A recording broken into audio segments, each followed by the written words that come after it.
Welcome to the Seattle Investors Club podcast with Julie Clark and Joe Bauer, where we share the nuts and bolts of real estate investing from our 20-plus years in the industry. Sit back, relax, listen, and immediately take action.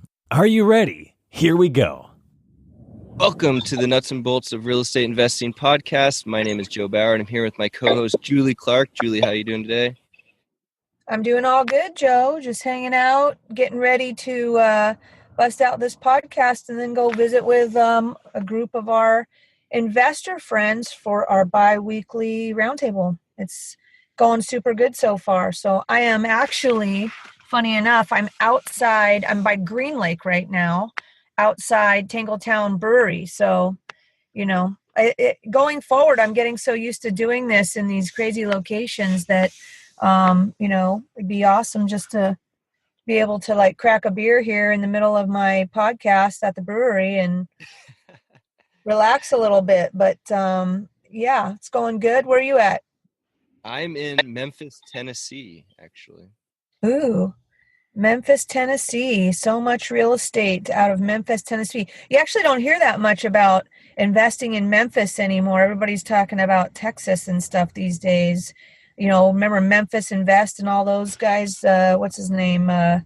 Kent Clothier and those guys. I'm sure still around. I'm sure they've moved into other markets at this point, but I have not been to Memphis. What do you think so far? Right now, we're just kind of hunkering down because it's really cold here, but we did that to avoid the super freeze up north. Oh, right, right. Yes, it's not bad. We haven't done too much around here. Food's good. Good barbecue. Is there a national park in Memphis, or where's your destination you guys are headed to? We're going up to Slap the Arch in St. Louis. Oh, right on. That's the next national park. That's it? Is that actually a big national park, or is it like in the middle of town and you slap it and move on? You know, it's just the arch, which is really weird. It seems like it should be a national monument rather than a park, but we're going to go and see what it's all about. But it is a national park. Right on, right on.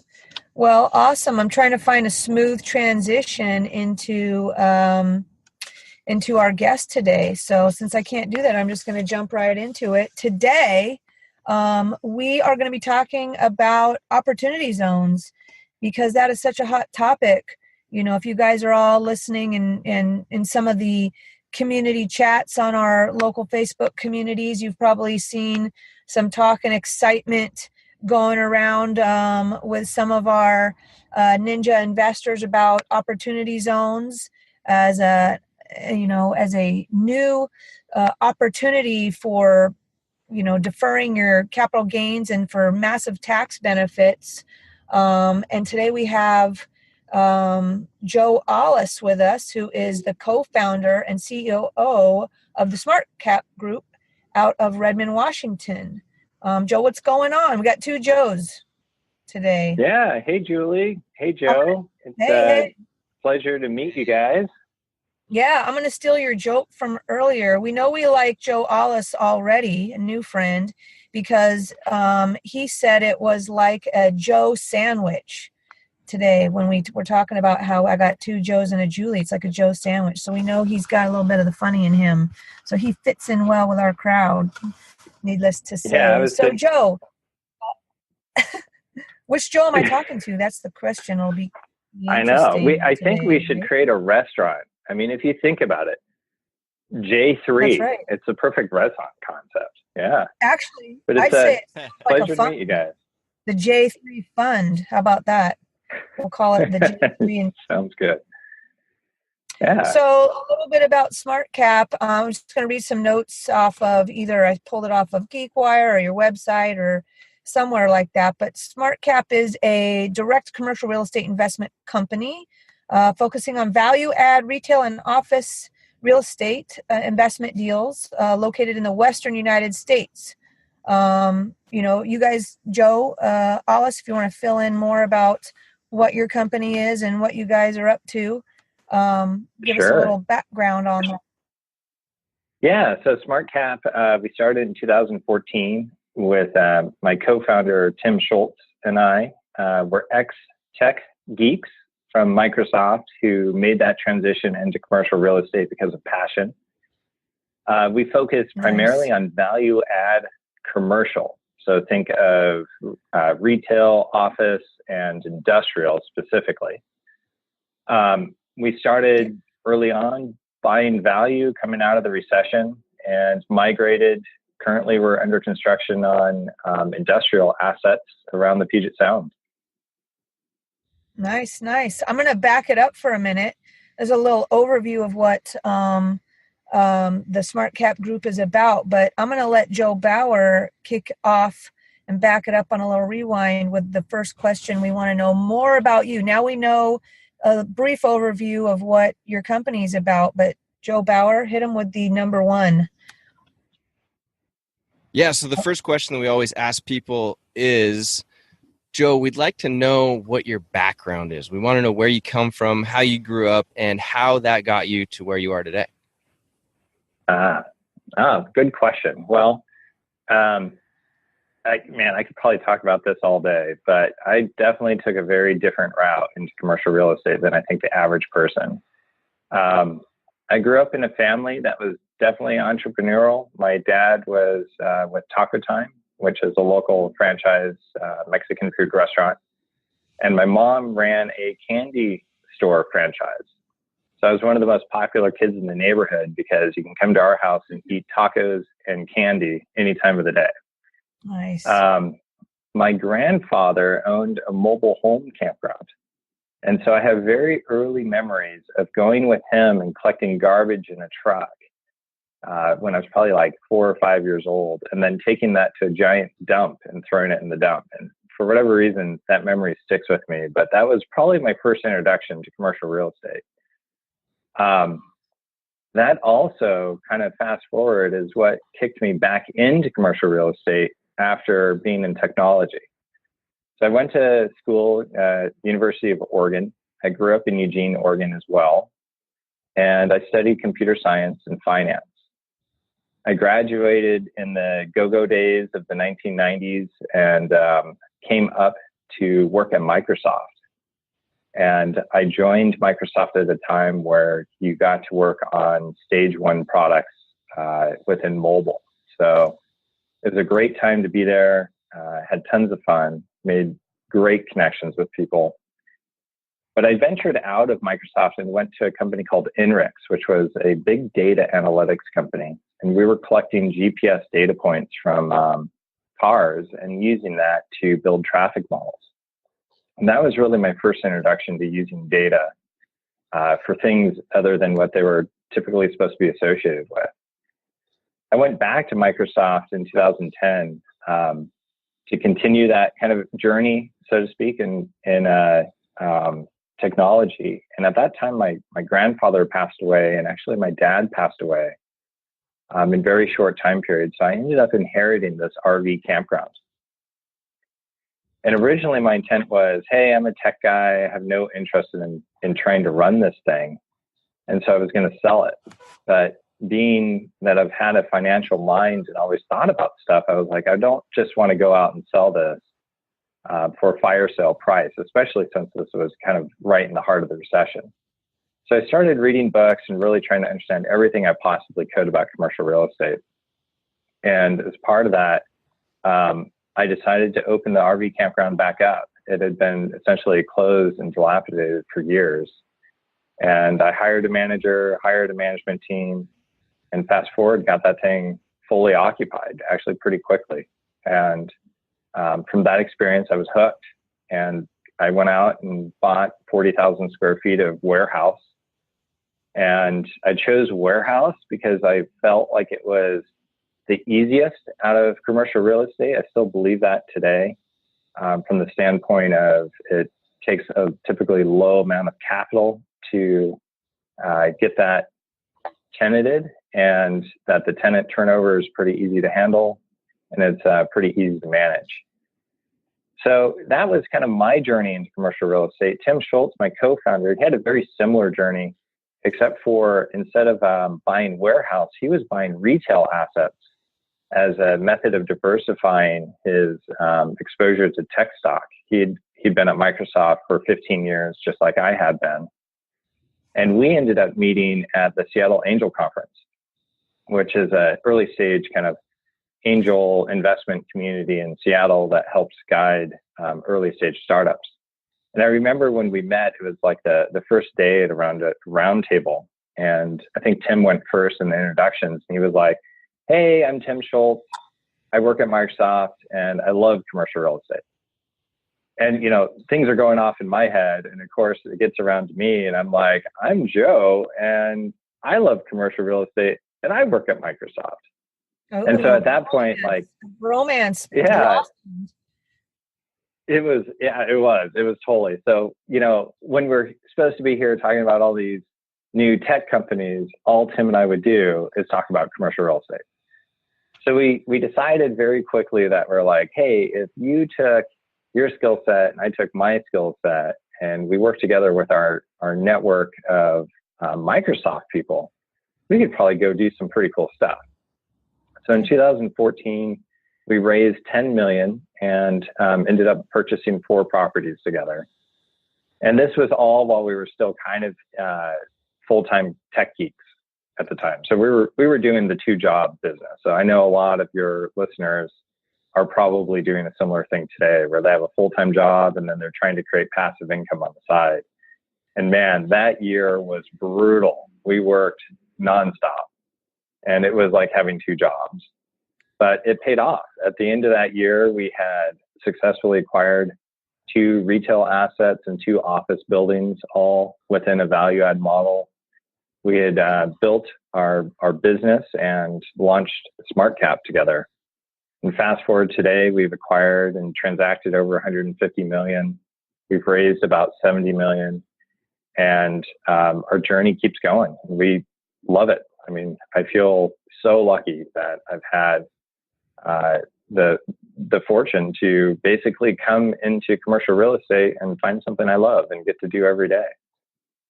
Let me ask you a question along those lines. That is an awesome backstory. Do you feel that what was something in there that maybe gave you an advantage? Obviously, 2 smart guys that understand technology and passion for real estate. Do you think that your opportunity to tap into the Microsoft fundraising capabilities set you off faster than maybe you would have been if you didn't have that crowd to plug into? Because that's it seems like there's hard parts along the way. There's learning about commercial real estate, which is a whole different animal by itself, right? And financing it and everything like that, deals. But raising the money, I mean, wow, what a great opportunity to tap into that. And now with your new opportunity with the opportunity zones also, right? Just an easy crowd to tap into. Yeah. I'm jealous. I think we're all jealous, right? Well, I think totally awesome. I feel like there was, I think the common statement is like, good luck comes to those people who work really hard, right? Like create your luck. And I do think we had a lot of luck that came to us because we were already really working hard and making a name for ourselves within Microsoft. Some of our earliest investors are the executives that we worked for. And some of our investors and people who advise us are, first level Microsoft guys, like are leading Microsoft as well. And that was certainly a huge kickstart for us to go from kind of 0 to think faster than a lot of groups couldn't at that time period. Did it also make you a lot more like those first couple years, like, oh my God, we better not screw it up? Or did you guys feel that you know what I mean? Like you're investing some money for some very important people. How nervous were you those first few years? Or did you feel like, we know these are good deals and that wasn't it? It was more just hard work. Man, we are always nervous. I don't know at any time that we aren't nervous about what we're buying and what we're doing. And, one of the mottos that we have at SmartCap is being transparent. And that is so important to us from the standpoint of explaining to investors, our strategy, why we're doing that, what the risks are, what the downside is. And that risk and that downside is at our the forefront of our mind all the time.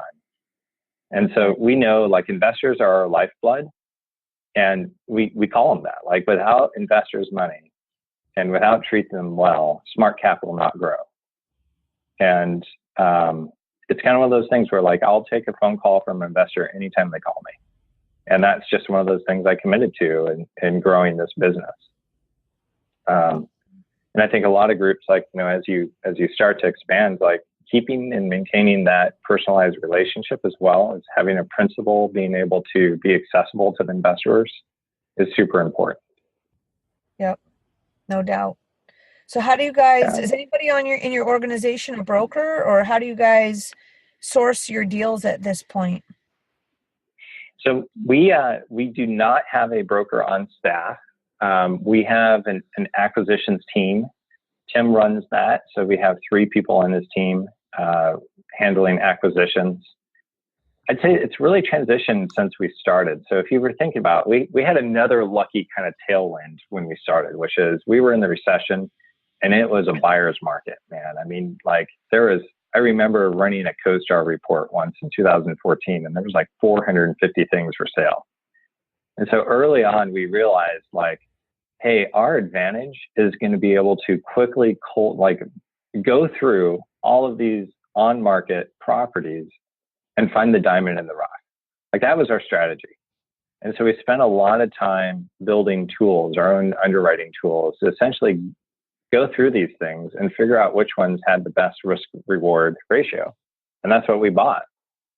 Fast forward then, everything started to change in 2016. 2017, it got geometrically more difficult to buy things. And in 2018, it was kind of insanity up here in Seattle, trying to find decent value add opportunities. And so it's shifted quite a bit. And I have a couple of hypotheses about why it shifted, but it's shifted quite a bit to us buying some things that are on market, which are brought to us by our extensive broker relationships. But we're also seeing a lot of off-market deals. I'd say it's about 50-50 right now. Nice. And the off-market deals are being brought to you by what? By brokers off-market, or in our world we call wholesalers, just people that aren't even brokers that are good at finding motivated sellers and opportunities, and maybe getting those under contract. Have you guys ever accepted an assignment of a deal, or maybe that happens less in commercial real estate, but I know it does happen. Yeah, we haven't run across that personally. We typically work within the broker network because we already have a pretty big presence up here in office and industrial. We're tied into the leasing brokers, which, believe it or not, are pretty well connected to the owners of existing spaces. And that's how we acquired one of our assets. Was the leasing broker who was leasing a property we owned was aware of a family situation of another seller, and we were able to buy a neighboring asset essentially the day it hit the market. So that is a leg up. One of our mentors is a guy. It's a company called Goodman Real Estate. And the president of that is Kelly Jo Norris. She's an incredible woman. Like, honestly, we learn from her every time we get to talk to her. One thing she told us really early on. Yeah. I worked at Goodman Real Estate. I know Kelly Norris. I worked for Goodman for 16 years myself. Oh my goodness. That is my backstory, but that's a whole nother topic for a whole nother day. Craziness. We can grab a coffee over. But yes, I am intimately familiar with that organization because that's where I got my start. And that's amazing. With them today. Yeah. Mm-hmm. Yeah. Yeah. Well, you're going to I think we're going to have a lot in common because it's pretty funny. When we dive into our story of some of the assets we've owned, we bought a building from Goodman. That's how we met them. Which one? But the South Seattle Business Park. Okay. Yep. Which is where Pinnacle was located, I think, for a short period of time. Yep. All that.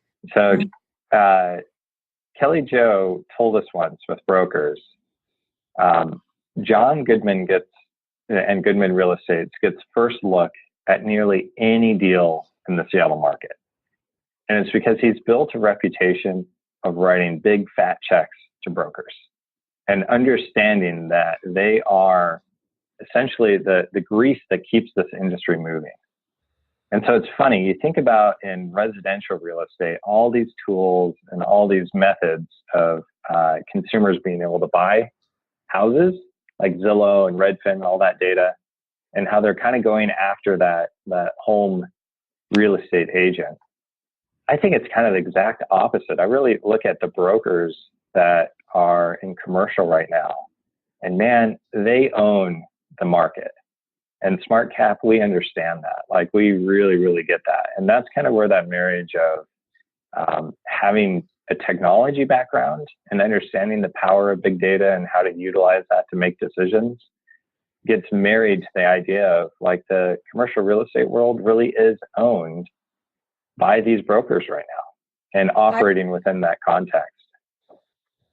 I totally agree with you, and I think that it's a totally it's the opposite of residential real estate, that's for sure. As far as, brokers are heavily involved, versus in residential real estate, people don't want brokers involved, where brokers are welcomed in commercial real estate, that's for sure, because they control everything. You are correct. But let me ask you, let me back it up, because we're going to have a side coffee about the whole Goodman real estate connection there, because that is some crazy bones. I go way back there. I used to work for Goodman when it was just me and him and his secretary back in the day. Oh my That's gosh. when I started. Wow. Craziness. Yeah. Yep. Yes, it's super crazy. Yeah. I'm actually still partners with them myself on. Okay. I have one building there, so I used to own a bunch of buildings with them. But let me back it up. So when you guys are in underwriting your deals, did you guys build some sort of custom technology tool or something like that? I'll call it, for lack of a better word, like a deal bot, or something like that allows you to analyze the data on every deal super quick? Or do you have something that you run it through? We do. So guys, like, we couldn't help ourselves. Like, we had to make a decision really early on. I remember Tim and I actually looking each other in the eyes and being like, we are not going to be a tech company. And we had to constantly remind ourselves of that. And there was a couple of hard decisions, but one of those, we spent a lot of time building our underwriting tools. And we still today spend a lot of time tweaking those and playing with models and understanding new ways of utilizing it. But it's not like commercial real estate, and real estate in general is not a very complex algorithm, right? Where you think about, like, the big tech guys now are worried about AI and all these things. Commercial real estate isn't that. It's a function of net operating income and risk is what we really care about. And controlling that and understanding that is what we try to do. So we built a tool really quickly that I think, like, the advantage to us was it allows us to run scenarios super fast. And then in a market where speed of decision making and being willing to go hard on earnest money gives you a big advantage. And the brokerage community understands that. So, like, when we come in with an offer, we want that offer to stick. And the only way for us to have that ability is to really understand and dive through a property before our offer is written. And that forced us to have a very quick tool. When we started, like, the big tool that people were using that was kind of on the market at the time was Argus. I was just about to say, because I remember when I was at Goodman and we actually rolled out Argus within our commercial real estate team, and that was I don't know, boy, that was a long time ago. I was going to ask you, is anybody still using Argus today? But it sounds like, guys like you are building your own Argus. Yeah, that's essentially what it is. So, like, I found early on the actual specification for how Argus does all their calculations. I don't know how I found this or what, but it was like a tech spec on what Argus was. And so we kind of deep dived into that and found the pieces that were like, oh, that's a really cool way. It's like a modeling essentially of forward-looking assumptions.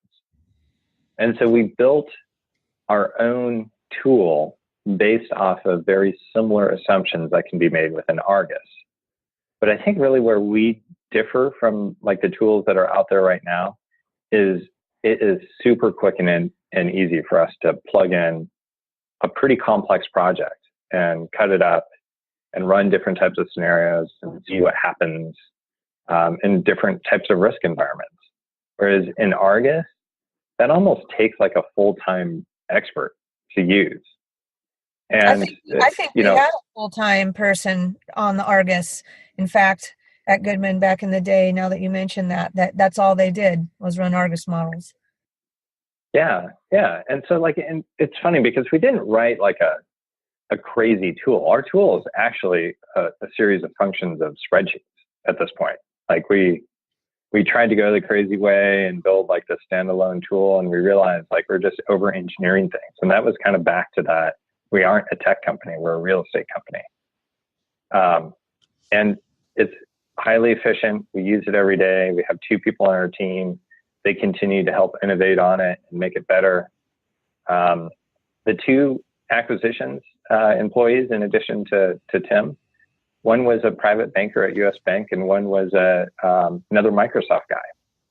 So we've kind of kept a very different group of individuals, so to speak, that they don't have full real estate backgrounds, but have come into real estate with a passion and with a skill set that is easily transferable. That's how we kind of have grown our company, is hiring super smart people using the same kind of tech approach to that. We utilize a lot of like the same early day Microsoft methodology in terms of employee reviews and goal settings and that intensity that you used to have in the tech culture. So our company, we are a little bit different than I think a lot of the other commercial real estate companies, but we also reward our employees really well. They're part of the deals. They're part of the wins and the losses. And I think that's an important culture we've created because of that. Nice. Well, let's jump into the topic that we're kind of focusing on today, which is opportunity zones. And I'm just going to read something real quick since I'm not the expert. That's why we have Joe on today. But this is from an article that you guys were interviewed in GeekWire. I'm just going to give a brief overview of what it says about opportunity zones. So opportunity zones is the new tax code has designated economically distressed neighborhoods across the country as opportunity zones where investors can set up funds to finance projects in the hopes of financially boosting areas in need. And then, of course, this GeekWire article says the hook, the investors who sell other assets and put the payouts into opportunity zone funds can defer their capital gains tax on those sales. And if they hold the opportunity zone assets for long enough, they can avoid paying capital gains tax on the appreciated value altogether, which is probably the reason everybody's so focused on this right now. Tell us about if that's a good definition or if there's anything you want to add to that, or why you guys are so excited in kicking off an opportunity zone fund at this time. Yeah, sure. So I'm really glad we're talking about this. I think that when investors start to think about opportunity zones and what is being accomplished with these new tax rules, I believe we're only peeling back the onion a little bit, even in today's conversation, which we're going to get pretty detailed on. But I'd want to start that framework with investors should have the mindset that this just isn't for real estate, that this is a game-changing financial tool that's going to be forward-looking, becoming part of their tool set for financial management. Early on, when we started researching opportunity zones, we were talking with the groups of like the head of wealth management for UBS, and they get it. And this isn't just about economic incentive into underserviced areas. This is a new way of wealth management, of being able to plan your taxes and being able to change the way you invest. So it's a huge deal. This is change, not just to commercial real estate, but almost Right. the financial service industry. Right. So I want to clear that up because I think that we've all only talked about it in the context of commercial real estate or real estate investing. But it's also for where investors can bankroll a business using funds from the sale of other assets as well. Not just real estate, but, starting a company in these certain designated neighborhoods and so forth. Is that accurate?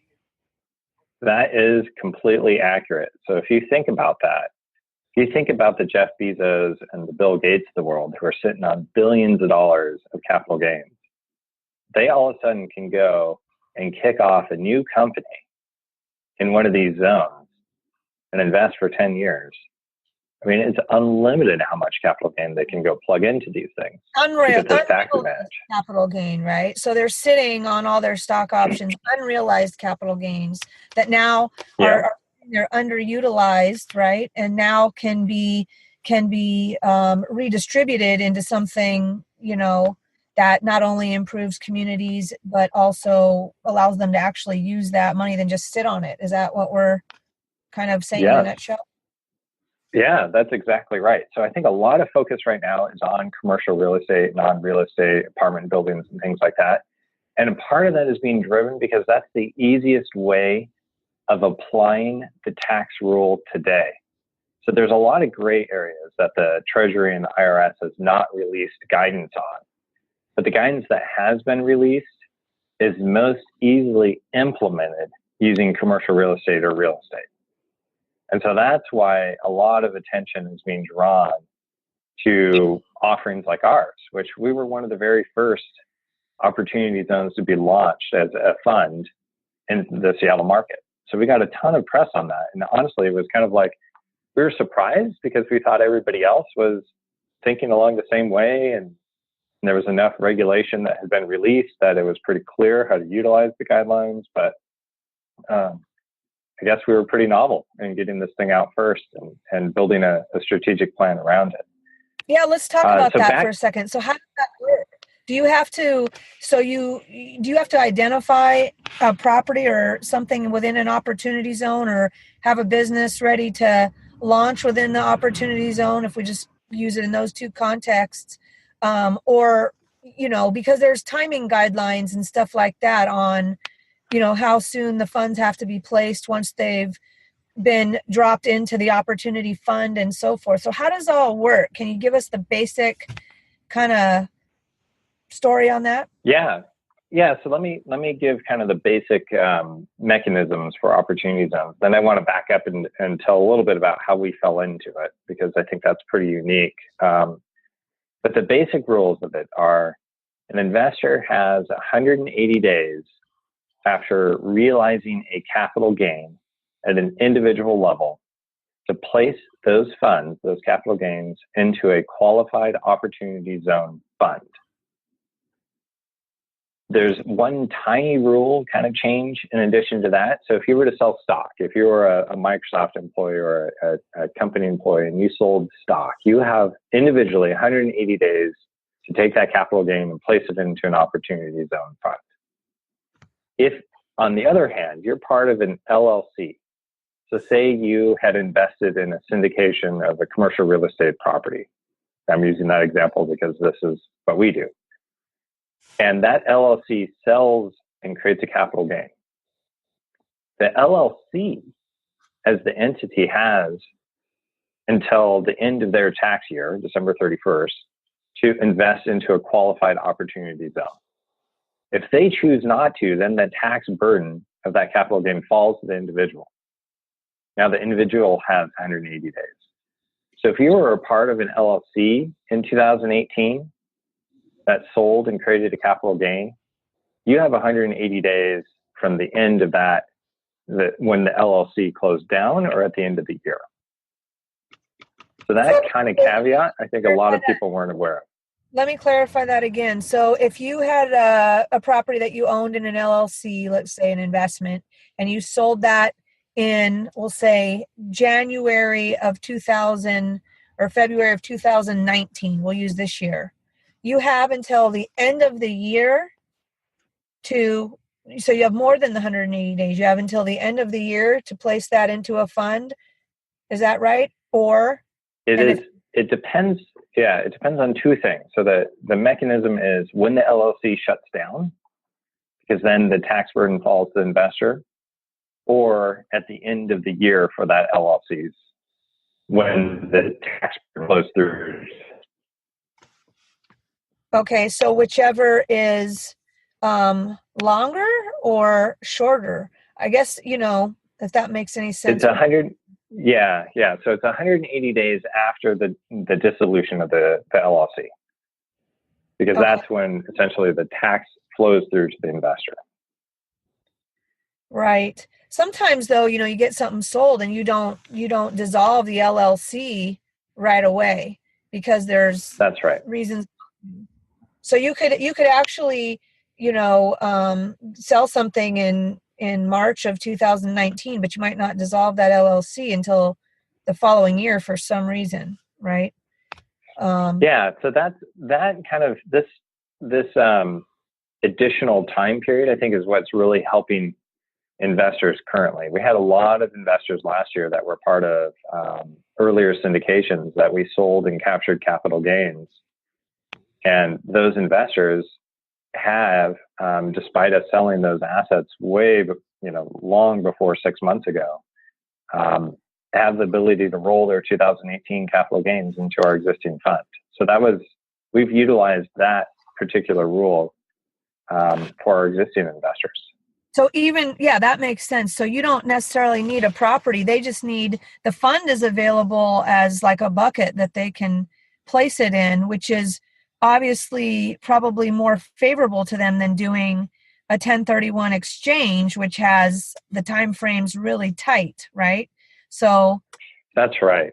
And so I think there's going to be this shift. Like when you think about 1031 exchange, what you're really doing is you're kicking the capital gain can down the road. So you're essentially saying, hey, I'm going to take 100% of this gain and I'm going to wrap it into a new property. And then someday, if I sell that thing, my tax is going to come due. And so at that point, you've kind of compounded the amount of tax you owe. You're going to kick that down the road into another 1031. So I'm going to make the hypothesis now that 1031s are going to be becoming more generational wealth type plays, where somebody is going to kick the can down the road literally until they die. And then based off of the inheritance tax and the rule changes around that, there's a step up of basis at that point when they die. So they essentially are like, hey, generationally, I want to hand this down to the next generation. I'm going to 1031 exchange this money and never pay taxes on it. That same mechanism with the opportunity zones is essentially being allowed, except for you don't have to hold that property forever. You can hold it for 10 years and get that growth of your investment tax-free. But let's back up and actually, we should talk a little bit more about the mechanisms of what's happening with opportunity zones, because the incentive is more complex than that. So we talked about capturing the capital gain, and that capital gain can be invested into a qualified opportunity zone. We call it a fund, but really what the investor is investing in is a partnership or a business, an LLC, that's structured to then invest into qualified opportunity zone businesses. So we have a fund. That fund then has to go and buy qualified businesses in order to qualify itself as an opportunity zone investment. Okay. Once the money is in that, the investor who's invested their capital gains is deferring the payment of their capital gain tax. They're able to defer that if the investment's held for 5 years, they have a step up that allows them to only pay then 90% of their original capital gain tax due. After 7 years, if they hold, that's further reduced by another 5%. But there's a very important time period at this point within the tax code that says your original capital gain tax that you created at the sale of your investment. So if you sold stock today, that original capital gain tax due has to be paid on December 31st, 2020. So in 2026, 2026. So what that means, though, is if you invest early now, you have the capability of deferring until 2026, and you're receiving a 15% discount on the capital gain tax that you're owing. So that's a pretty good incentive by itself. But forward, and I think we talked about this earlier, if you hold for 10 years, after 10 years, if you sell, any growth of that investment you placed in it becomes essentially tax-free. And that's the powerful incentive. Hey guys, Joe here. I just want to take this super quick break from the action to let you know something that we have really cool to offer you guys. As you know, marketing is the lifeblood of our real estate business, and Julie and I spend a ton of money sending out postcards and letters to people all around the Seattle area. We've partnered up with YellowLetters.com to get you guys 10% off all of your marketing needs at Yellow Letters. All you have to do is go to YellowLetters.com, and when you check out, use the code Seattle Investors Club, and you'll get 10% off any of your marketing needs at YellowLetters.com. You can send postcards, letters, whatever it may be that YellowLetters.com has, so that you can keep your marketing engine running for a little less money. So go to YellowLetters.com, use the code Seattle Investors Club with no spaces, and get your marketing going today. All right, let's get back to the action. Let me ask you though, so for people that these are going to be my Dumbo questions now. So if I invest in one of the investment terms, or between the 5 and 10 years, so less than 10 years, right? That especially by the 7 to 10 year range there, I've got to pay my capital gains tax by 2026. But doesn't timing become important then? If you have like a bunch of investors, what if I need my money out to pay those taxes, but yet the investment that I'm in is going to go beyond 2026? Do you get what I'm saying? Yeah. So does that make any sense? You're capturing actually a pretty key component of this, where I think there's a lot of excitement from investors who can sell and capture a capital gain and then use that money to go invest in a qualified opportunity zone fund. And one of the first confusions we run into is like, oh, I'm deferring my capital gain tax forever. And we're like, no, you're not. You have to pay it. Like the IRS is not just giving you, a get out of jail free card. You got to pay that in 2026. So you have to plan that. A lot of sponsors are taking an approach. So when I say sponsor, like SmartCap is a sponsor, we raise money to buy this stuff. A lot of sponsors are saying that, hey, use the cash flow generated from this investment to pay those taxes in the future. And I really think that's kind of a promise that might not be able to be made. So SmartCap, the way we're approaching it, is we're educating our investors, and we're saying, you have to plan. You, the investor, has to plan for in 2026, you're going to pay your original capital gain. We can't promise the investment that you guys are going to make in our company and the assets that we're going to be building and acquiring as part of opportunity zones. We'll be able to pay cash flow to pay your tax bill in the future. So when you sell, hold some money back that you're able to pay your taxes in the future. So that's something really important. I think investors and your audience should be aware of and planning for if they're going to invest in opportunity zone funds. Right. Because there is no, whatever you're investing in, whatever the length of the term of your investment, it is what it is. You're not going to be sitting there managing people's tax, 2026. I'm sure there'll be some thought given into that 2026 date in the investment decision, right? You're aware of that being an important, but not letting it dictate whether or not you make the investment or not. Maybe it's just a layer of strategy, right?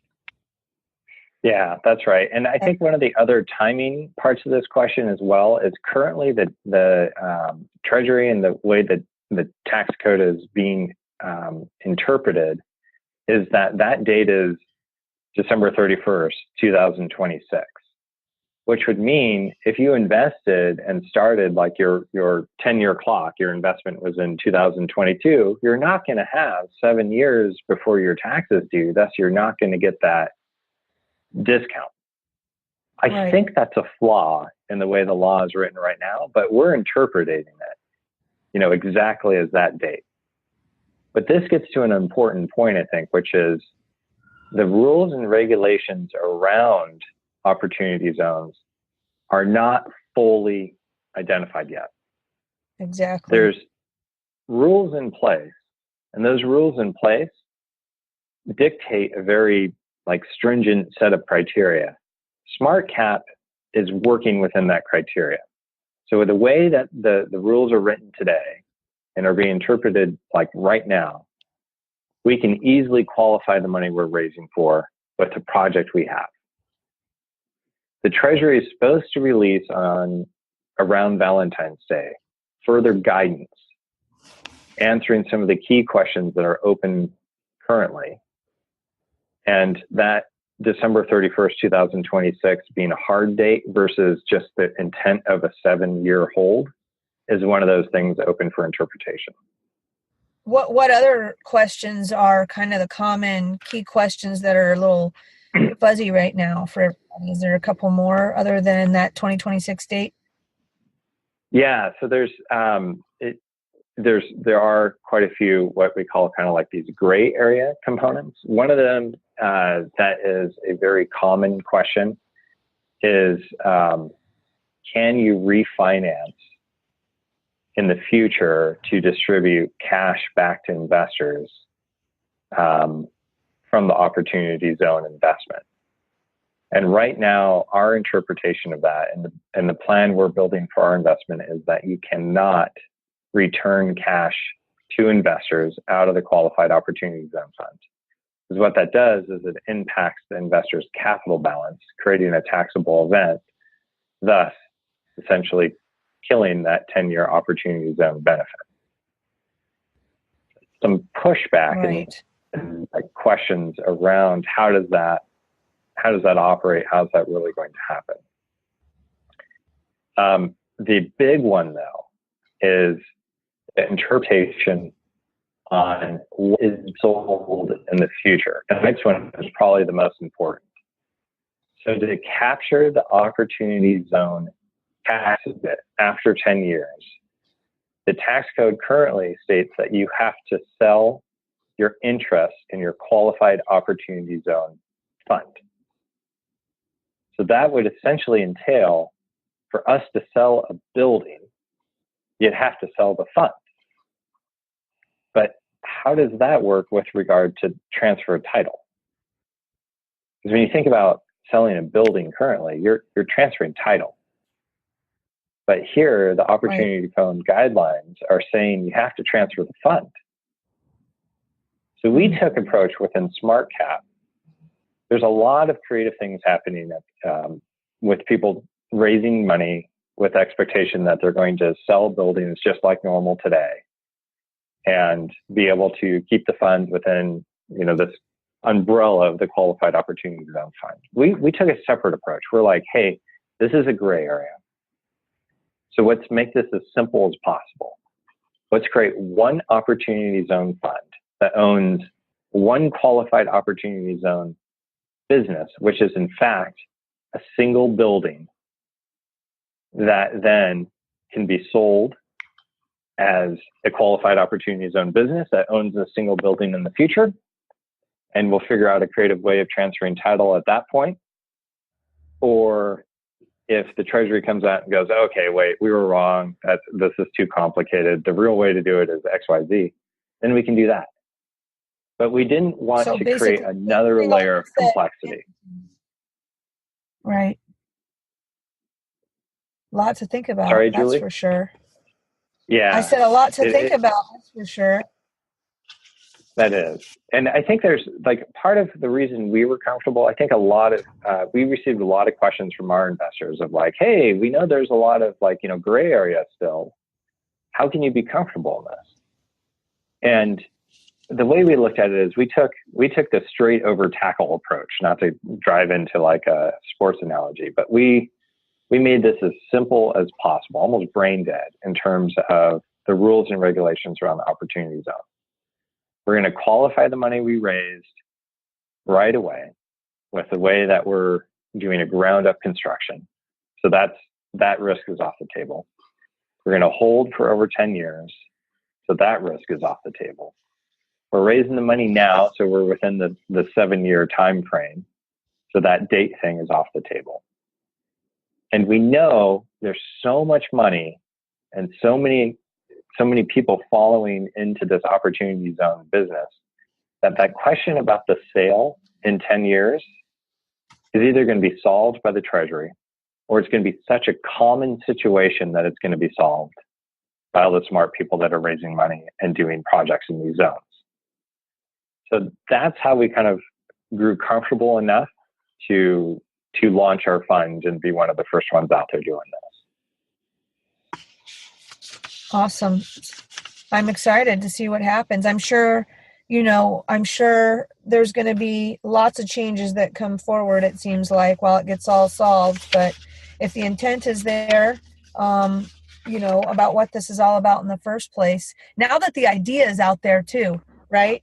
Now that the idea is out there too, I figure it's never going to go away. It's always going to get perfected, as time goes on here. So, yeah. You guys are focused. I mean, also just, going back to the fundamentals of, is it a good deal or is it not a good deal? And it's a bonus that it's in a opportunity zone, right? And let's set it up to meet all the guidelines, like you just said, and all the requirements in the holding period and stuff like that. But aside from that, putting that all aside, I'm sure you're also just looking at it as, is it a good deal or not? Right? I would imagine, right? So your current project is what? Tell us what your current project is. Yeah, sure. So like, you're exactly right. When we started marketing for this, like our kind of tagline was, not all opportunity zones are created equally. And that's totally true. There's opportunity zones that are like downtown Portland, Oregon is an opportunity zone, for example. And parts of Seattle are, South Seattle is. But then there's also Forks, Washington is an opportunity zone. And I don't know, I don't want to be a commercial real estate developer out in Forks, but maybe somebody is. So with our project, we'd actually fallen into a strategy and started building industrial assets in the North Seattle market before it was ever identified as an opportunity zone. So we saw some pretty cool tailwinds happening with regard to the growth in Snohomish County from a population and a job growth perspective, being married with the fact that industrial and manufacturing tenants were getting displaced due to higher and better use of their existing facilities in South Seattle and Woodinville and Redmond, and then the high cost of rent in those areas. So we started to see this kind of what we called the industrial migration out of the core Seattle market. And there was way too much demand and not enough supply. So early in 2017, we started to build plans to do ground up construction of a spec flex use warehouse in the north end of Seattle. And we were kind of the frontiersmen going out there. So we took a big bet, but we believed in our strategy and we convinced a couple lenders that we knew what we were doing. and started construction on a 95,000 square foot warehouse. And lo and behold, we're about 3/4 the way complete with that construction, but we're 85% pre-leased. So we have signed leases with 85% of that square footage. And every single one of those new tenants coming in is migrating from a Seattle location. And it's pretty cool because we have a brewery that's moving up.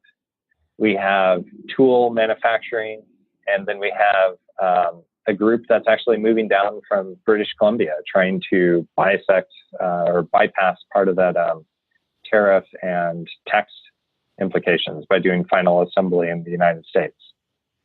Right. So we saw this huge demand coming.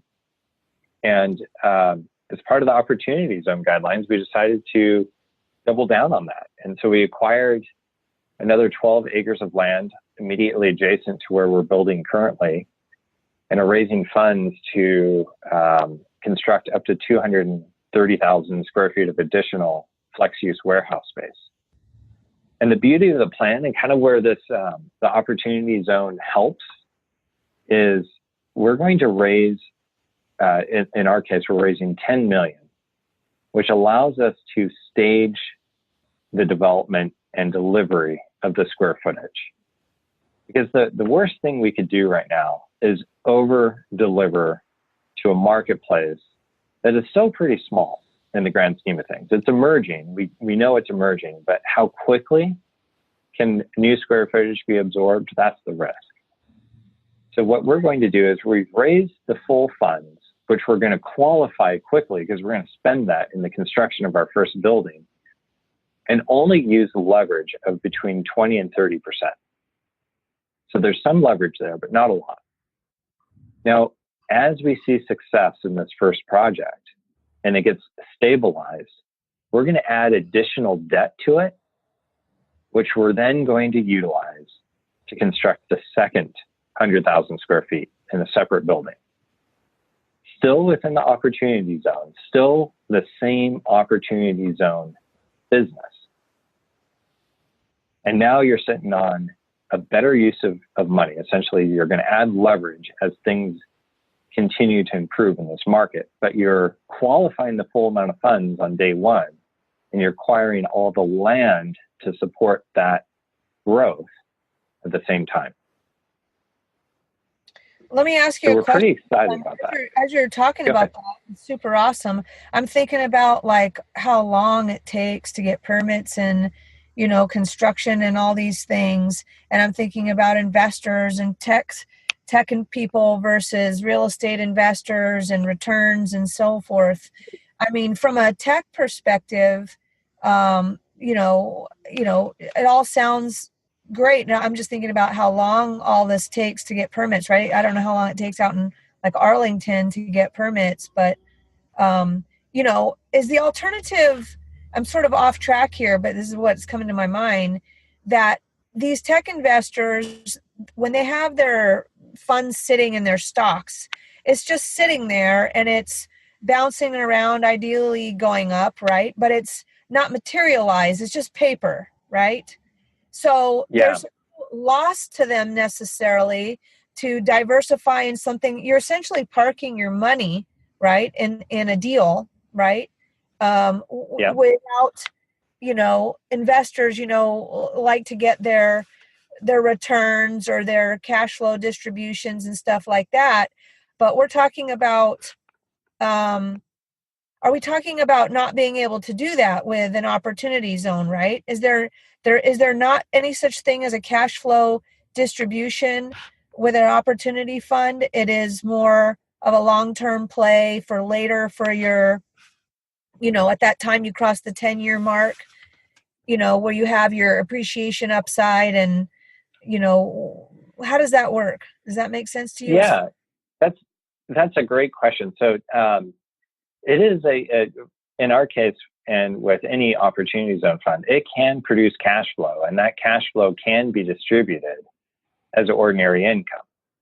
So once we build a building, and of course, while we're under construction, it does take time to get permits. It takes time to, you know, do the construction, and it takes time to lease and start collecting rent. And we estimate that's about 1 to 2 years based off of the experience we've had with our first construction in this marketplace. We're utilizing what's called the safe harbor election, which allows for 31 months. We're essentially within the opportunity zone guidelines. We're developing a business plan that allows us 31 months to place all the capital that we're raising to qualify for the opportunity zone. So that's kind of the timing perspective, and that's an important point. But let's come back to that if you want to. Your question pertaining to cash flow along the way. A business can create cash flow. What's really being counted is the investors' capital gains that are produced, and the sale, the disposition, or capital event on an asset, triggering those the potential issues with taxes. But along the way, if a business is producing income, because of the structure of the fund being an LLC or a partnership, that is passing through to the investor. So they're receiving income.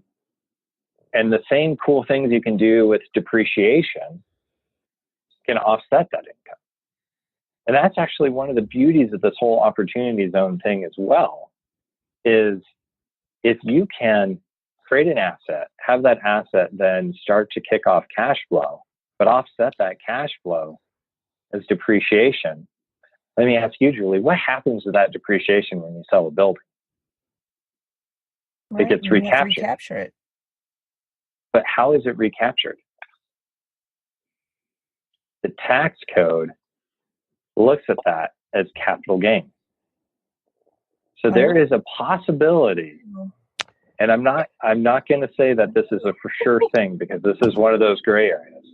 But there's a possibility that you can produce a cash flowing asset, use accelerated depreciation to offset that income, and then recapture that as capital gain when you sell and not pay any taxes on it. Right. And I'm sorry if I sound excited, but man, that is a holy grail. I'm following you. I am following what you're saying. We're talking about the different types and levels of capital gains tax that you have to pay, guys. You pay on your over and above your whatever your appreciation proceeds are, but you also have to pay capital gains tax on recapturing, and at that rate at 25% right now, right? At for your depreciation recapture when you sell, on top of your appreciation gains.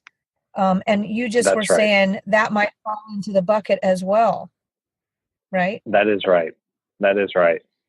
So I don't think anybody's actually pointed that out yet. So you're the first person I've heard say that. So not secret, but high five on that one. That would be, and that's a gray area, I assume, at the moment.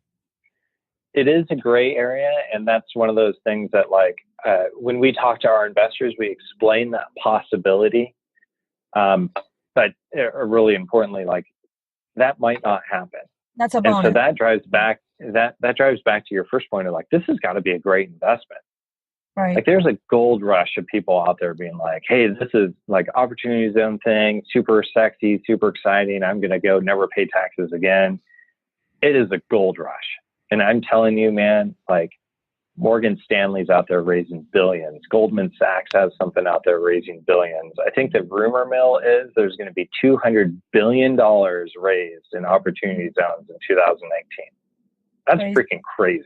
That is crazy. Because there is not $200 billion worth of good real estate deals out there right now. Right. So that brings us to a point.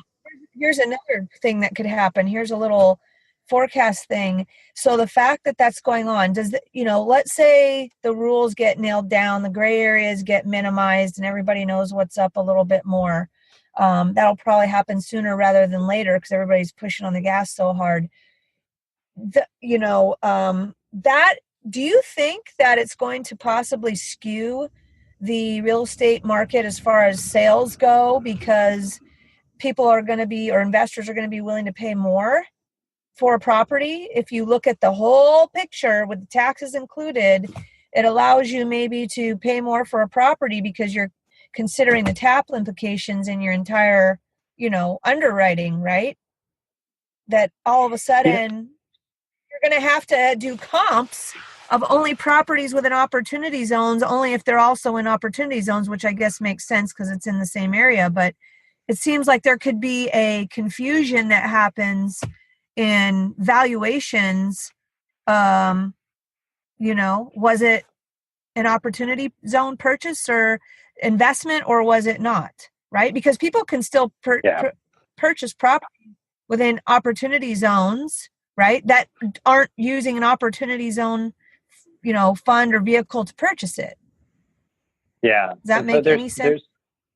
It does. And I think that is that's the $1 million question here. So what we're seeing currently is there is not being repricing because of opportunity zones right now. Not yet. But right. I still think we're pretty early. I really think, like, if you were to boil that question down, like, the amount of capital sloshing around in the marketplace right now is astounding. And it's such a change from like the 2007, 2008. And I even think just in the general market currently, people are more nervous now, but there's still just a ton of capital in the marketplace trying to be placed. And you see that with how much is going into like 1031 exchanges in 2017 and 2018, single net or triple net, single tenant properties. The cap rates being driven down on those was kind of crazy, right? And that to me was an example of too much capital in the marketplace. Opportunity zones, I think we're still just understanding it to the point where I don't think anybody really can answer if that's going to directly impact the prices of these properties yet, or if arguably it should, right? I mean, maybe because of these tax benefits, you can overpay for a property. And that just generally is going to increase the value of these because of the marketplace, and that should be accepted because it's a great investment. But I also think that, you have to be really careful. Lots to pay attention to. Can somebody invest in an opportunity fund that does it have to be from a sale of money transferring in there, or can you just invest because you want to, ride the appreciation wave on whatever that asset is and have some tax benefits at a later date after the 10-year mark? So you can invest non-capital gains into an opportunity zone investment. However, you are not going to get the tax benefit. To receive any of the tax benefit, it has to originally be capital gains. So that's a very for people critical point. In a 1031 right now, that are sitting in a 1031, they haven't been able to find anything. Can they invest out of that 1031 that's just sitting there looking for an investment into an opportunity fund right now? If they have capital gains that they're trying to offset, yes. Yeah. If they're within 180 days currently of when they sold the property, if those funds are in a 1031 vehicle or sitting in their bank account, they could invest into a qualified opportunity zone fund. Now, I would really I think the 1031 complexity of sitting in a 1031 vehicle, I haven't seen that be done yet. So I'd caution somebody in that position to work with their CPA. But the intent is any capital gains can be invested. So I think what's also important about this, though, is there's a lot of people who are confused about how to qualify as an opportunity zone fund investment. And within real estate, the key thing, and I'm sure a lot of people have heard this, is the substantial improvement. And that makes it hard to really understand what assets will work and what assets won't work for an opportunity zone investment. So boil it back. We talked about these. Sure. So if you think about opportunity zones, there's specific zones that were identified by each state's economic council and government. And they're trying to encourage investment in these areas. So the qualification is you have to invest in these areas. So I'm going to pick on South Seattle because that personally is my very favorite opportunity zone. And that opportunity zone is kind of south of the stadiums, west of Interstate 5 for local people, down to basically where Georgetown is, that area. So it's a horizontal box, and it's all primarily industrial right now. That's why I'm focused on it. You have to invest in that zone. So your capital has to go into that zone to qualify. But with the assets that you're purchasing, if you're a real estate person, you have to substantially improve that asset to qualify. So if you peel that back and say, how do you substantially improve something? What it is you have to double the basis of the existing improvements on the property. So that's the important part, the existing improvements on the property. So if you're buying a building today, and how are the existing qualified, like, tax assessed, existing improvement number, or what? Yes. So that is, again, one of those gray areas that's a little tricky. And I'll tell you the safe way of handling it. And that's how we're operating, how most of the funds we've talked to are operating. So if you look at the tax assessment in South Seattle of a building, the land value might be $10 million, and the improvements of an existing industrial building might be $2 million. So let's actually make this an easier one. Say the land is $8 million and the improvements are $2 million, so a valuation of $10 million.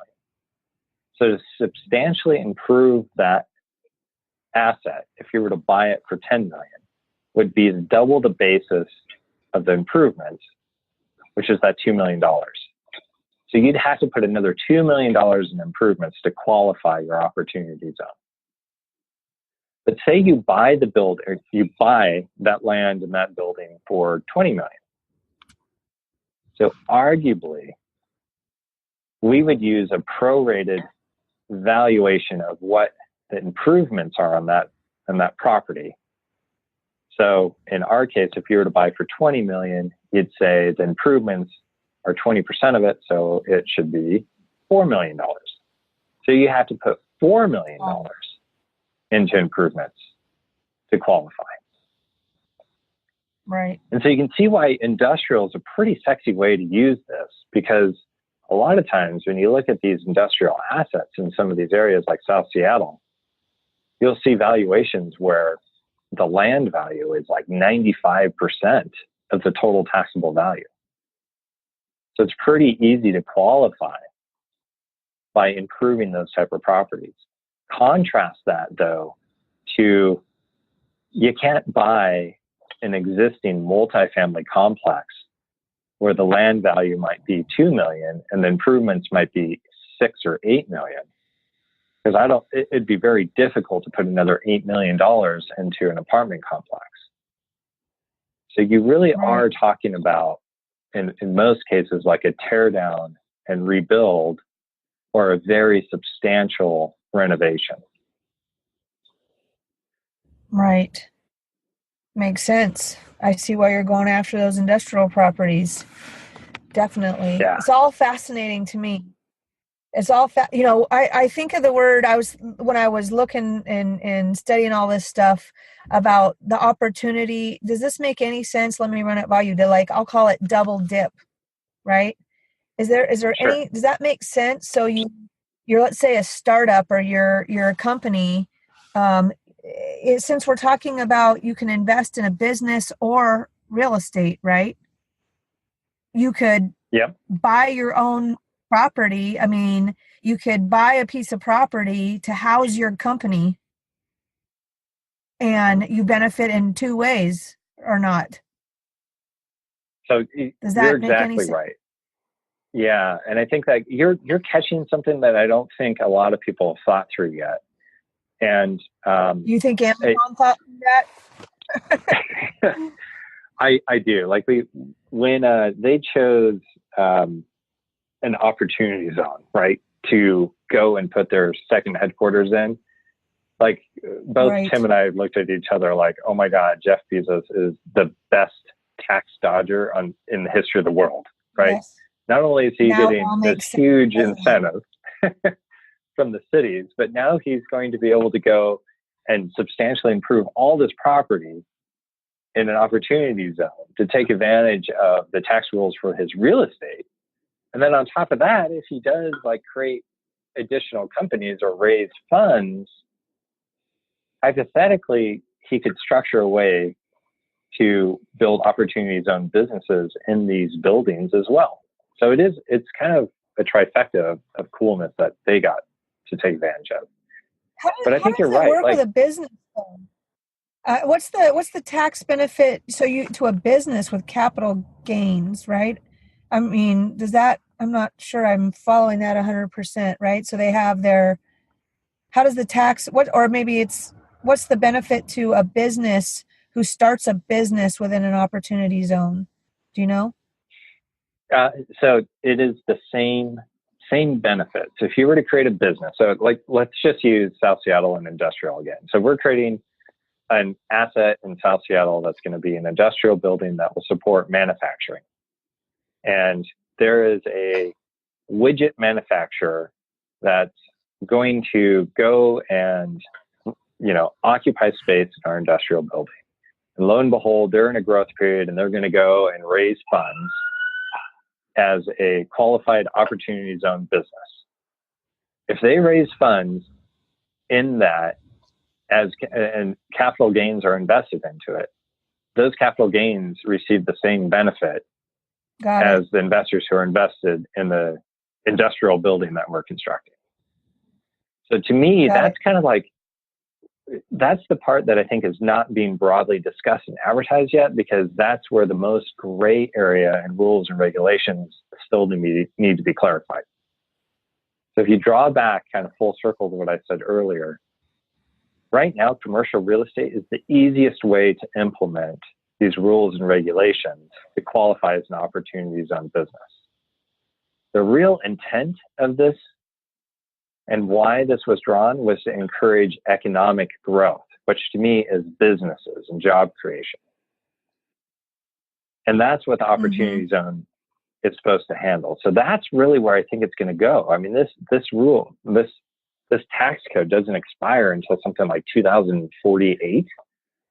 So if we think about it, we have 20 plus years, 30 years to see this be implemented. And I think it's going to be profound in how people invest in businesses and not just real estate.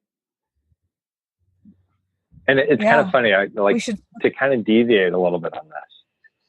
When that GeekWire article came out on SmartCap, it was shared out to a lot of other groups, like I think the Stranger picked it up, which is the local newspaper here in Seattle.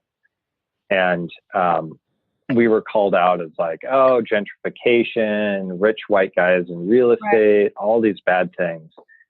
And we're just kind of looking at it like, oh my goodness. Like,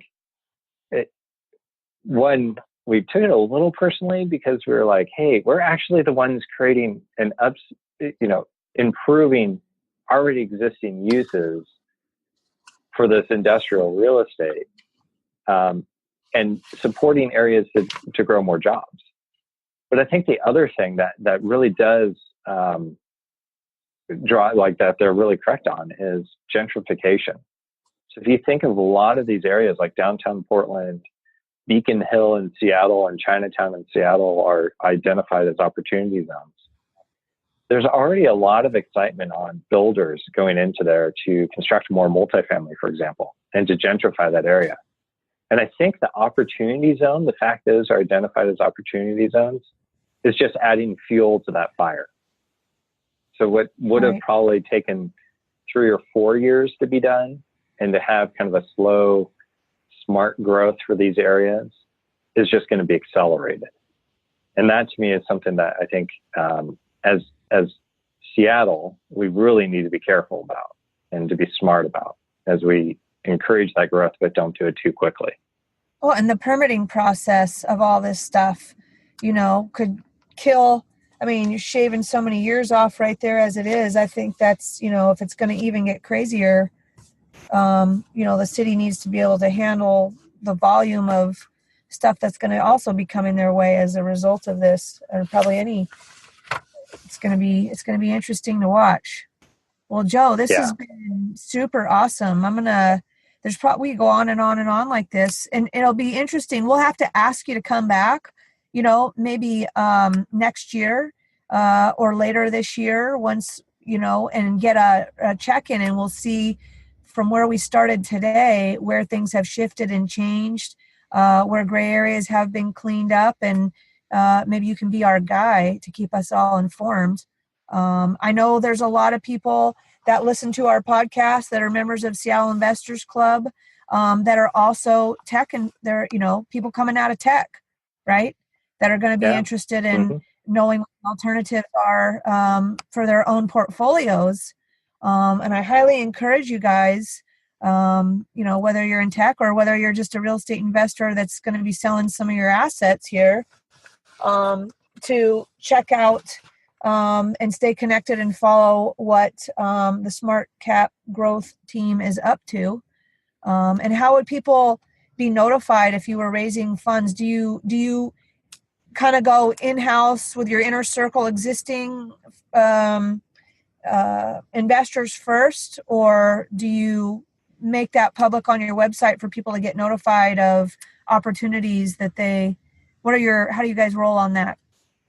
Sure. So any investor can come right to our website, which is smartcapgroup.com. And right there, they can sign up and they can see our existing offering, which is an opportunity zone offering. That's a 506c offering, so we're allowed to broadly talk about it and accept accredited investors. We also have other offerings that are within 506b, so we can't broadly discuss those. And those are ones that we, after a user signs up and we talk with them, can start to give details on. But we're also currently listed on CrowdStreet. So we've had a long time relationship with CrowdStreet. We really like what they're doing. We really like the founders there. And our Opportunity Zone Fund is up and available on that currently as well. So that's how investors can reach out. I love meeting with investors. I love finding out about their story. We encourage investors to do a lot of diligence, and back to that transparency goal of ours, we provide a lot of details, including our underwriting on deals, to help educate investors and to help them see if what we offer fits into their portfolio. Awesome stuff, guys. I'm like listening to Joe speak, and at the same time my mind is wandering already about all kinds of different things surrounding this topic. So we will definitely have you back. And thank you so much for taking what I'll say is a long time today. I don't know if we've been on here an hour or what, feels like it, but super informative on a topic that everybody's been wanting to do a deeper dive on. So, congratulations to you and your team. Maybe we can grab a coffee sometime and talk shop about some of the synergies and connections that we have between us, which is pretty funny. Funny how that works, small world. But thank you so much. So Joe Bauer, where can they find the details? We're also going to have a link to kind of the IRS code on the Opportunity Zone rules as part of the show notes, in case you geeks out there want to read up on that yourself. But Joe Bauer, hit us with the details on where they can find today's podcast info. Heck yeah, guys. So you can find all the info at seattleinvestorsclub.com/65. That's seattleinvestorsclub.com/65. And remember, we love it when you guys subscribe or give us a review on iTunes, and you can do so at seattleinvestorsclub.com/iTunes. Good stuff.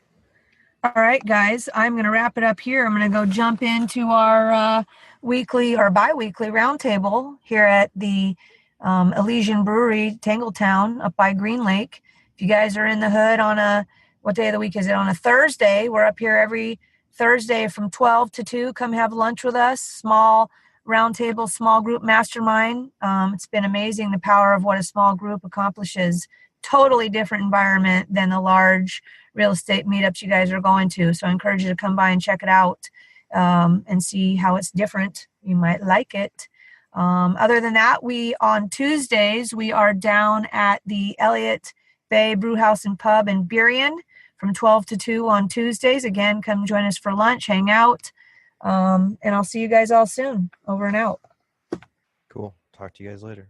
Thanks for listening to the Seattle Investors Club podcast. If you have questions that you'd like to have answered on the show, shoot us an email at info@seattleinvestorsclub.com. Now go out, take that action, and build that real estate business. Thanks for listening.